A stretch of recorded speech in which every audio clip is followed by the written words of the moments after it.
Good evening and welcome to the roof from the rooftops. That's what we're going to be doing. We are going to show you, you want to say teach you, bring about, bring to the front all these things that has happened to so many years. So many years is a history lesson, something that it is really important for people today in today's world to learn and to understand. So we are here to bring about a new conscious, a new understanding of the life of the Jewish people in the nations. And we are going to end with the Holocaust. Now, in order to do that, in order to understand the Holocaust and to see what it really was and why it happened, we need to start with setting a foundation. Without a foundation, we cannot have a true understanding of the Holocaust. So that's what we are planning to do.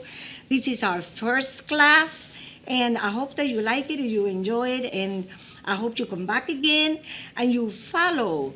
And please subscribe and send it to everybody you know. A lot of people don't know this. I would say the majority of people do not know, have no idea of this history, specifically of this history. So, from the rooftops, we are going to bring about a teaching right from the beginning. Now, we're going to be using different books. One of them is going to be a Bible. Of course, you have to have a Bible. Everything that pertains to the Jewish people is biblical.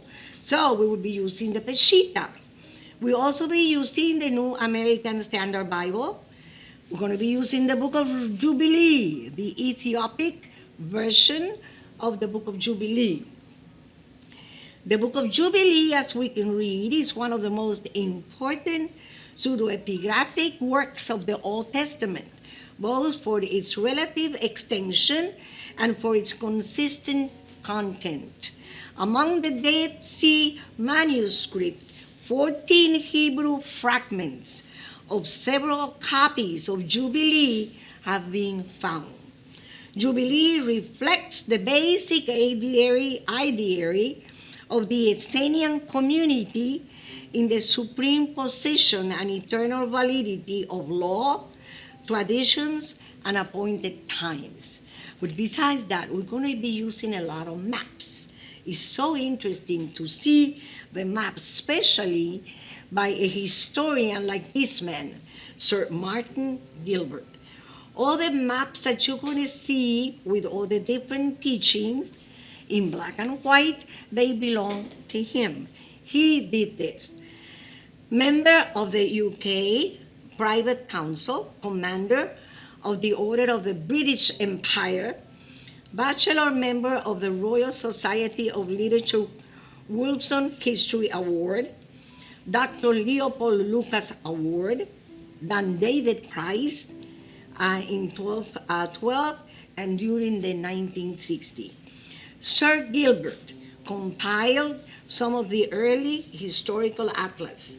His most important works include a volume on the Holocaust, as well as a volume stories from World War I and World War II. And guess what? We're going to be looking at all that. Now, it might be a little bit too much for you, and I would be concerned about that, but try to stick it out, because you're going to see a lot of things that probably in your life you will never see again. So, who the Jews anyway? The history of the Jews includes the Jewish history, or a set of historical facts relevant to the people or nation that is descended from the Hebrew patriarchs, especially Jacob, who in the Bible is renamed Israel. Jewish history is then synonym of what's called in Hebrew Toldot Am Israel, generations of the people of Israel. in its widest sense, that is, including all Hebrews, Israelites, Jews, as well as Israelite Jews. By Jews is understood not only the group that observes or professes the Jewish religion, but also the members of the mentioned people or nation, whether they're religious, lay, agnostic, or even atheist. Being Jewish is not a question of religion, but also of condition. And the Jewish condition is the direct result of the tribulations of its history, rarely free of interaction with other peoples.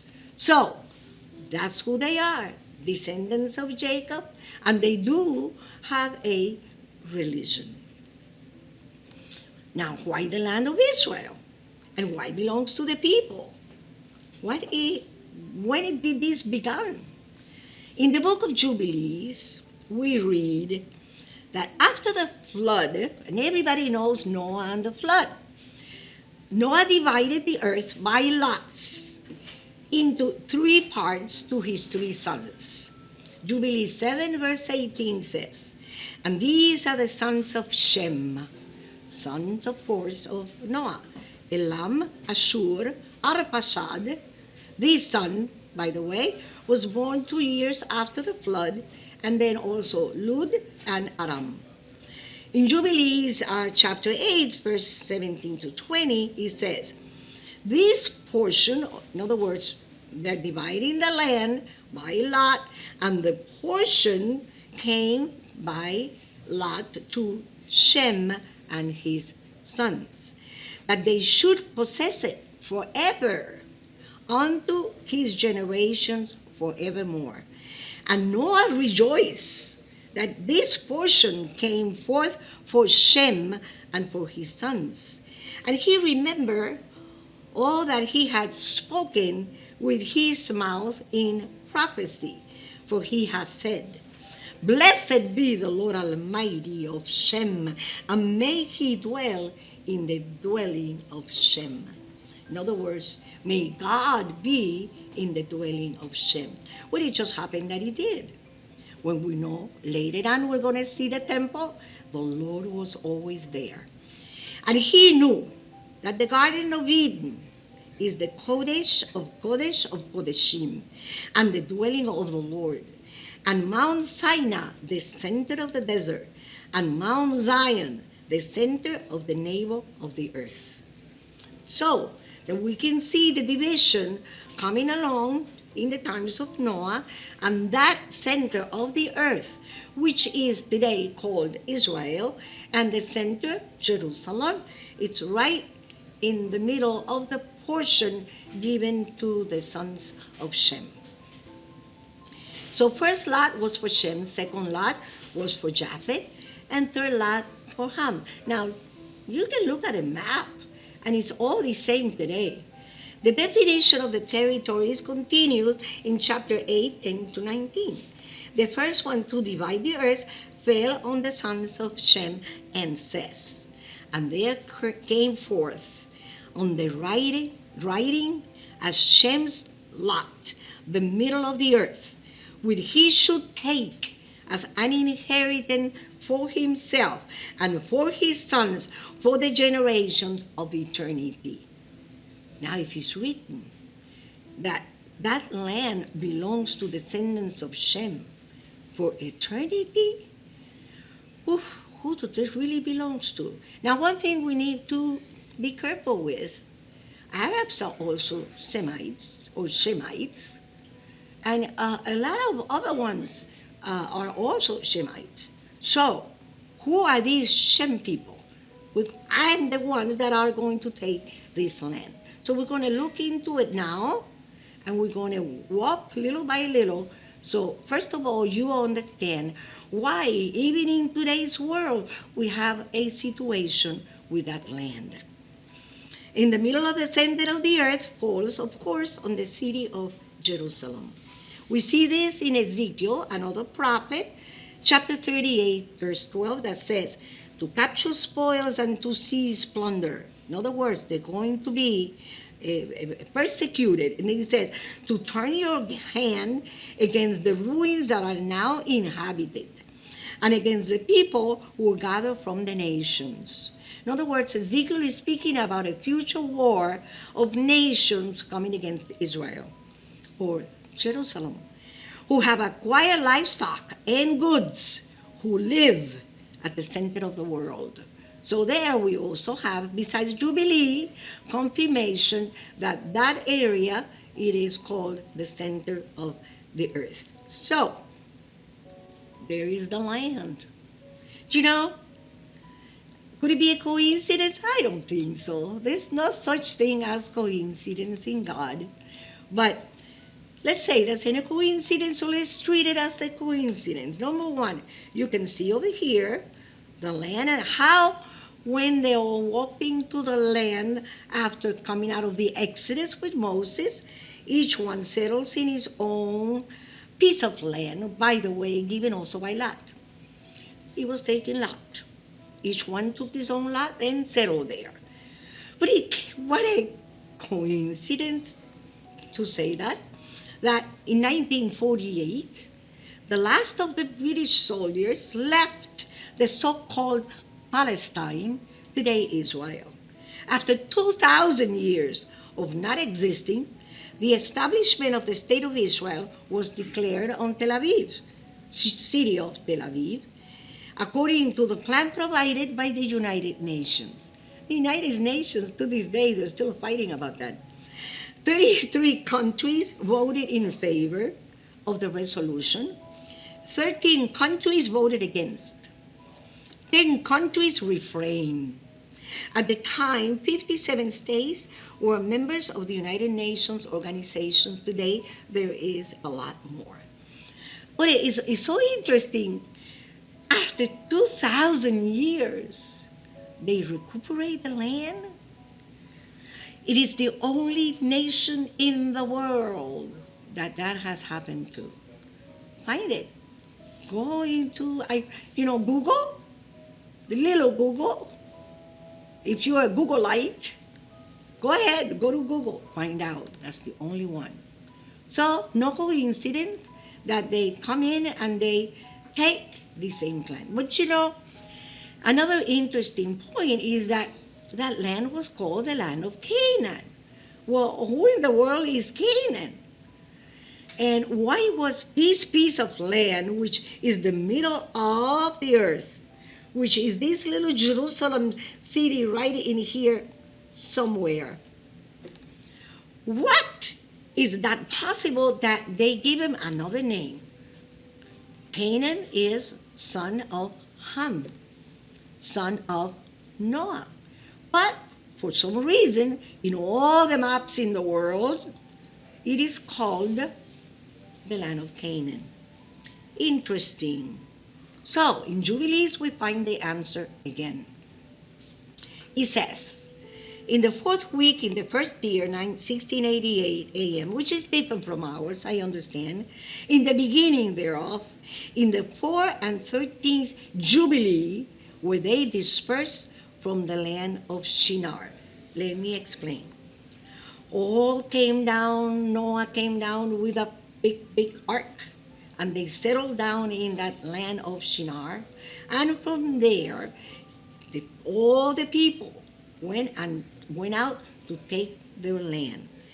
In verse 28 says, and Ham and his sons, which are sons of Noah, went into the land which he was to occupy.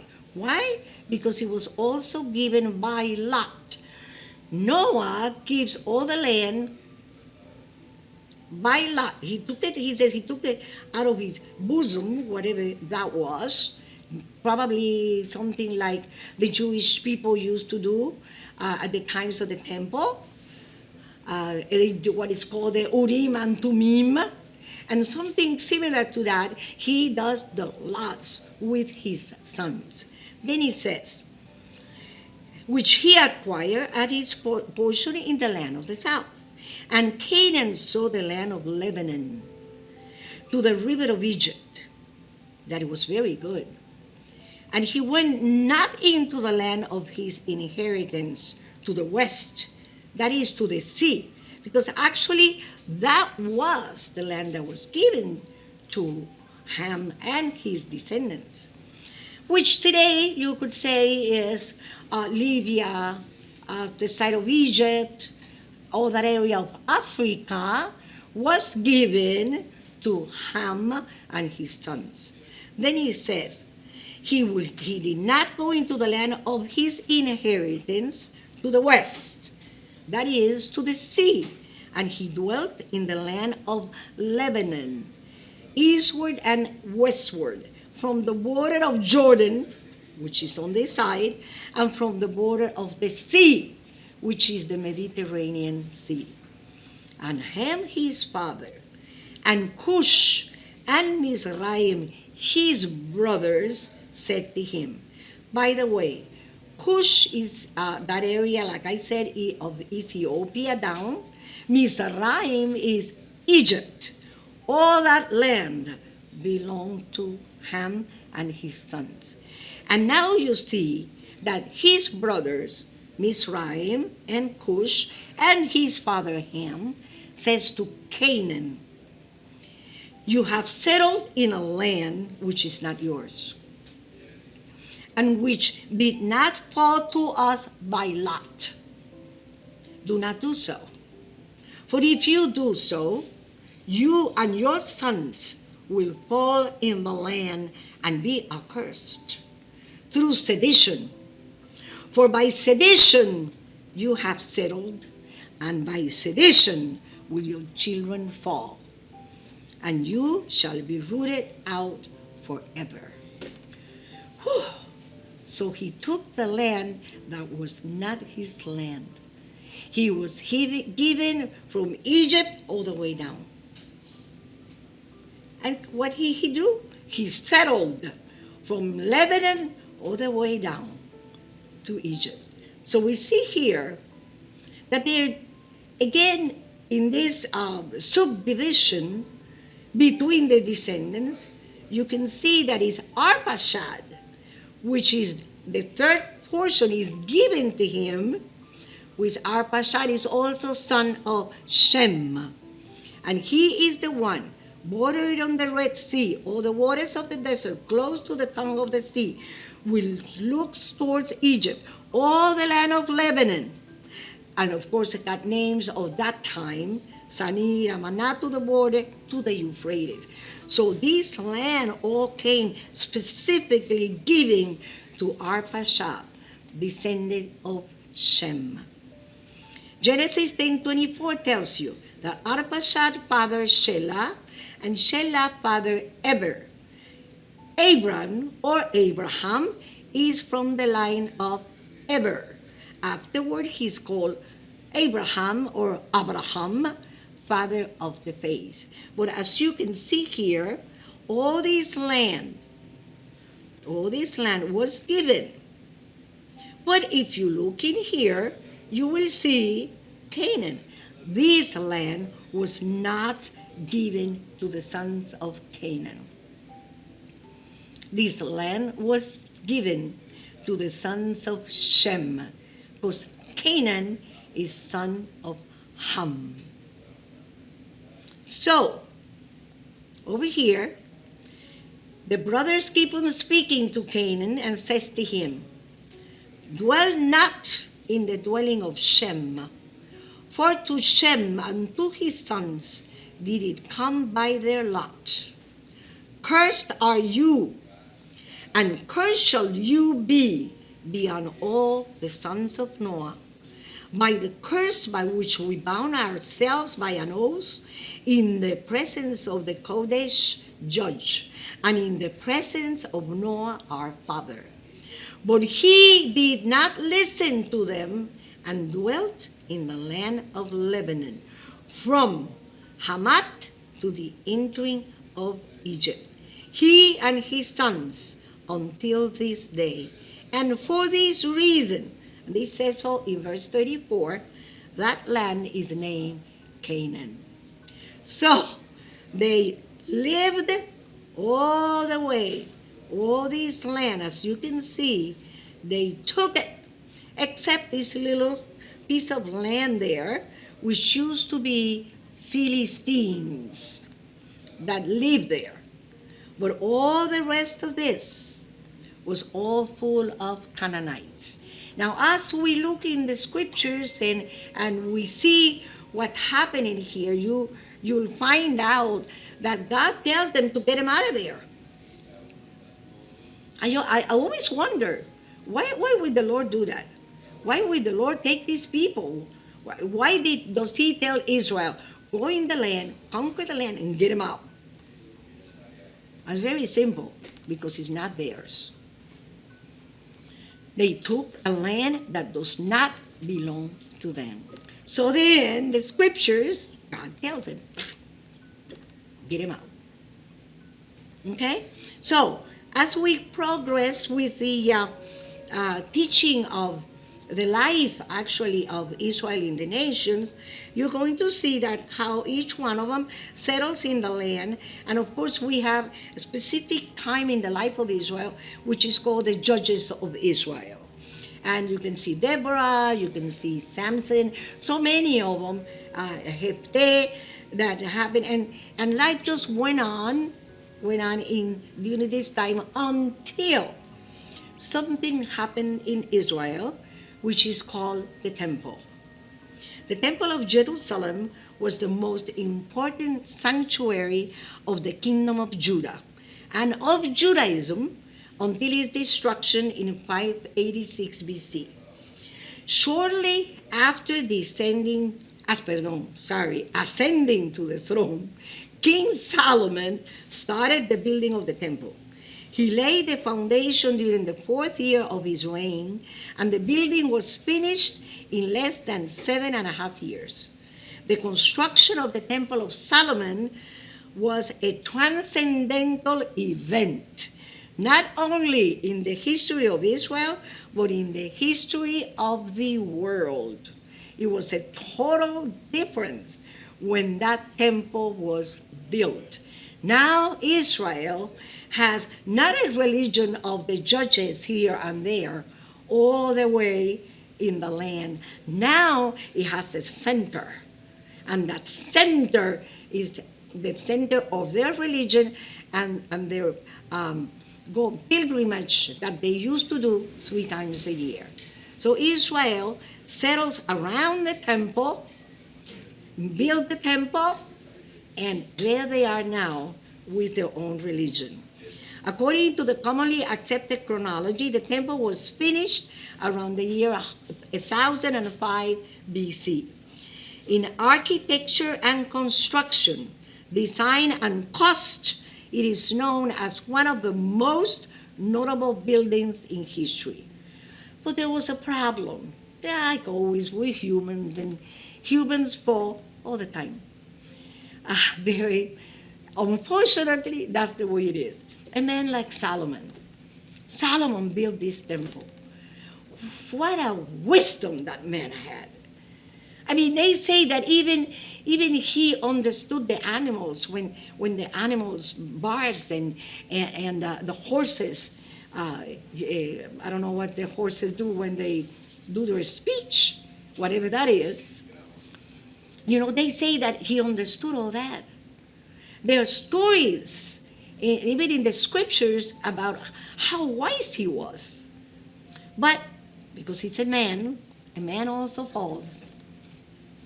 Unfortunately, we fight against our own flesh and our own desires. And we see in Kings 11, he says that King Solomon loved marry foreign women. Unfortunately, the commandment of God was not to do that.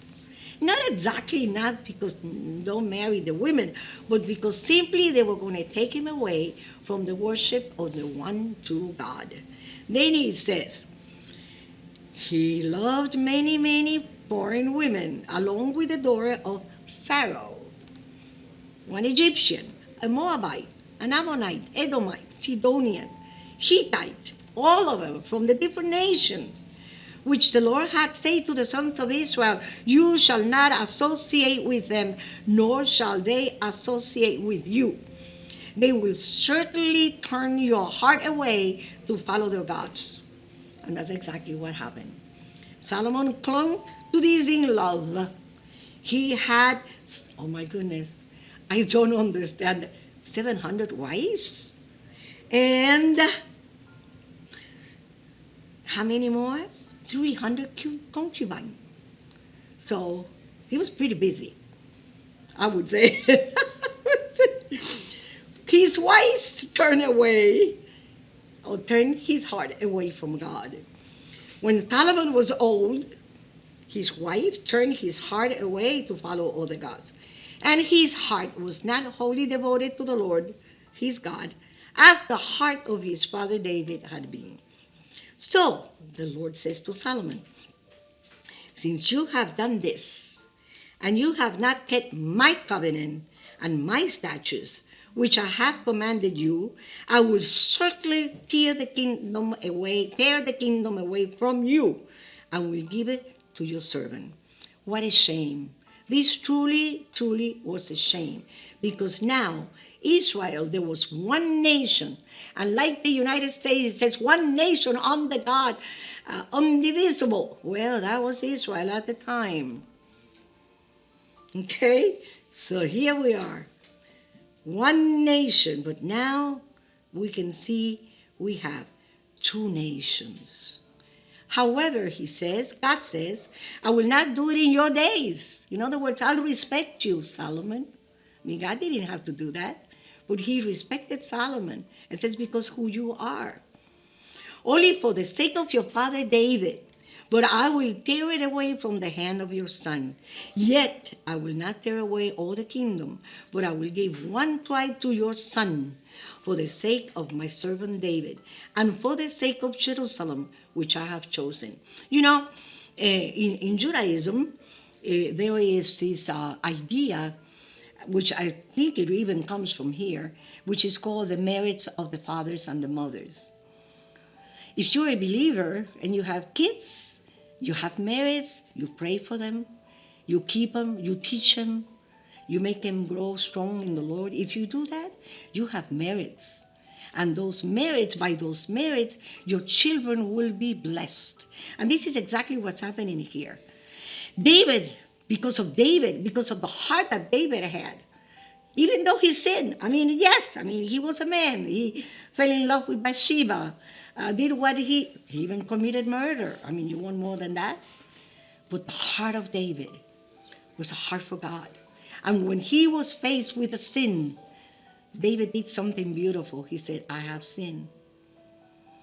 When Nathan comes to him, he says, hey, this is what happened. And it gives him the story like in some sort of way. David realized it was him. And his heart was cleansed because he turned and asked forgiveness to God. So now, because of what David did and who he was, his son Solomon, he doesn't lose the kingdom. He could have lost the kingdom because of what Solomon was and what David did and how David changed the heart of God and allowed Solomon to keep the kingdom. In verse 34, it says, nevertheless, I will not take the whole kingdom out of his hand, but I will make him ruler all the days of his life for the sake of my servant David, whom I chose, who kept my commandments and my statutes. But I will take the kingdom from his son's hand and give it to you. That is, 10 tribes.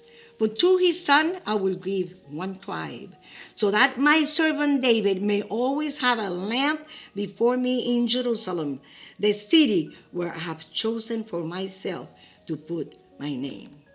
So if we really continue looking at the history of Solomon, we find that he fell in love with this beautiful lady called the Queen of Sheba. And we see, it appears in the Bible, that she goes to see Solomon.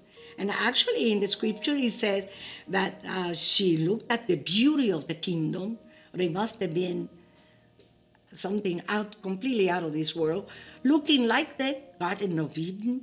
And she says, I have heard, but now I see. So she heard the beauty of it, and now she sees all the wisdom and all the things that Solomon had. And in 1 Kings, 2 Chronicles, and the Gospel of Luke, we see the history of the Ethiopian lady. The Bible relates that Saba or Sheba visited King Solomon. This has been verified by the archaeological evidence found in Marib that indicates that such a character existed. The queen is not explicitly named by her name, but in Ethiopian tradition, she is called Makeda. According to the sacred book of the Ethiopians, which they have kept, by the way, the queen stayed 6 months with Solomon. I mean, that's pretty good. And that from that visit, a romance between both of them, the two monarchs, emerged. Goes back to Ethiopia, the queen gave birth to the son of Solomon and named him Menelik, which means son of the wise. Can you see there how she names the exact name because the child was the son of Solomon? The book is called Kebra Nagast, and that's the holy books of the Ethiopian kings. Menelik would become the king of Ethiopia and the first of the lions of the Judah tribe, from which all the future kings of the Ethiopian country would descend. How interesting. The book tells us that Menelik, at his coming of age, visited King Solomon and told him that he was his son. The monarch, who doubted about the boy, requested a proof that he was his son. The young man gave him a gold ring that Solomon gave to his mother before she returned to Ethiopia as proof of his love for her. Therefore, the monarch invited his son to stay in Jerusalem, but Menelik's heart belonged to Africa, and for that he had to return to his land. As a farewell gift, Solomon gave his son the most important treasure in the Jerusalem temple. That's what the history says. I really question that one, but anything is possible. What was it? The Ark of the Covenant. In today, the Beta Israel today, there are different versions about the origin of the Jews in Ethiopia. The tradition of the community itself says that they're descendants of one of the 12 tribes of Israel, perhaps Dan, who came to Ethiopia from Egypt during the exodus of the Jews. Another opinion, more historical background, is that the Israelites arrived in Ethiopia after the destruction of the temple in Jerusalem by Babylon in the year 586 BC. The third theory is the one about the descendants of Menelik. Menelik first, who was born from the relationship between King Solomon and Makeda, Queen of Sheba. Because it is in the scriptures and it is part of the history, I would say that the last one, there's a possibility that that's where it really comes from. Now, another point that is really interesting is that Israel has received these Jews as, these Ethiopians as really true Jews. And you can see the pictures. This is who they are. They are in Israel today. There is a movie that is called the Red Sea Diving Resort, also called Operation Brothers. It is the incredible story of an Israeli Mossad intelligence agency operation, a group of international and courageous Ethiopian agents who in the 1980s used a deserted holiday in Sudan, a hotel, as a fast aid to smuggle thousands of refugees to Israel. So you can see their faces. There they are. These are, according to the story, descendants of Menelik the First, or definitely descendants of Israel. How exciting! I suggest if you can watch the movie, you're going to be surprised on how so many of them, little by little, was taken from Ethiopia to Sudan, Sudan, out to the sea to Israel. Exciting movie. So, we see then that we have the division of the land. Well, this is when it was all together, and each one was in his own place. And now we see that it's divided. Solomon is taking away the son. And we got the kingdom of Israel. And then we have at the bottom the kingdom of Judah. This is the light that the Lord is speaking about, leaving a light always in Jerusalem for the sake of David. Then we have more kingdoms, but all different tribes. But here you have, unfortunately, both kingdoms. Now we're going to see another map, which actually I told you that this is from Martin Gilbert, and it's History of Israel in Maps. And you can see, this is the first one. This is the kingdom of David and Solomon from 1000 to 925 BC.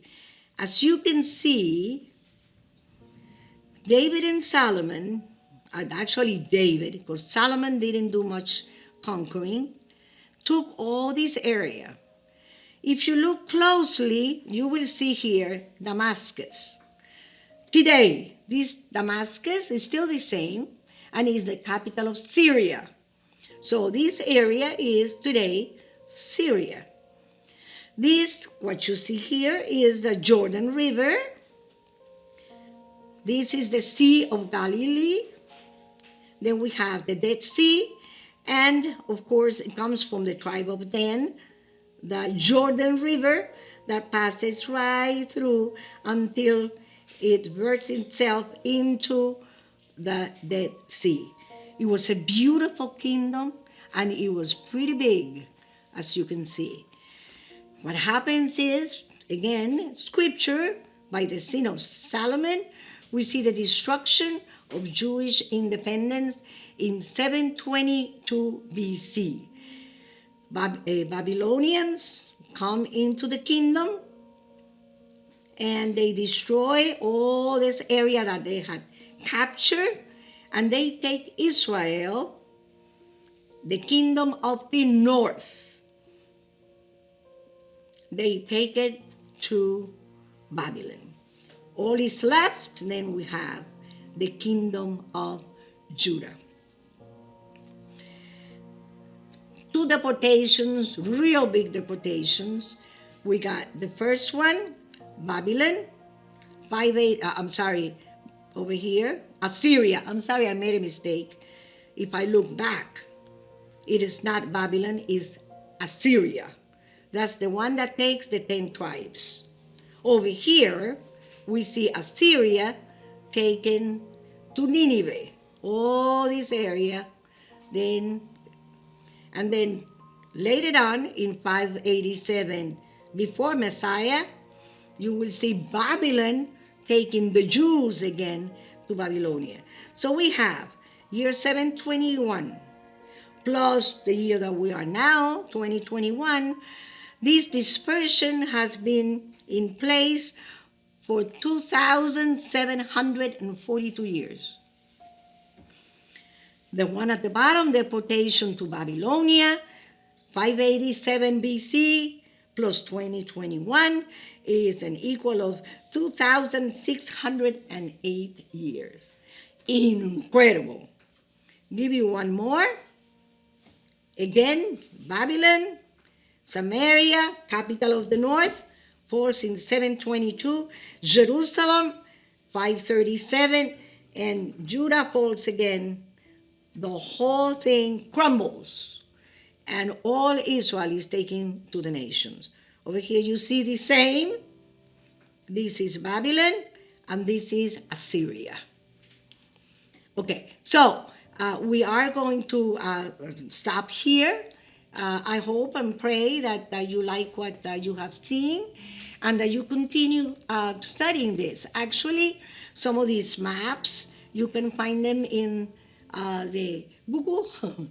Google Lights. You got your Google Light, you're in business.